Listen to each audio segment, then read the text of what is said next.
O presidente da Deputación, José Tomé, presidirá de novo a Xunta Reitora do Centro Asociado da UNED de Lugo durante os 2 vindeiros anos, segundo se acordou nunha sesión ordinaria celebrada este xoves.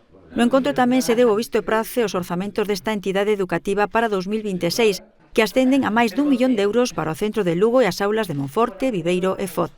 Entre as novidades destes presupostos destaca a continuidade do proxecto Lugo Naturalmente.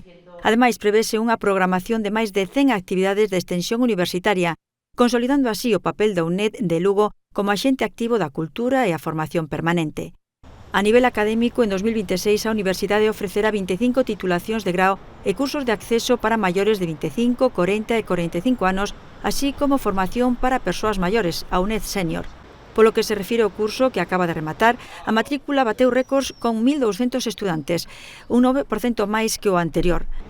A Deputación mantén un firme compromiso de colaboración ca UNED dende hai anos. A institución provincial financiou a construción da sede en Lugo, que deixou de ser a única capital galega na que a Universidade de Distancia non tiña un centro físico, e tamén axudou a súa consolidación.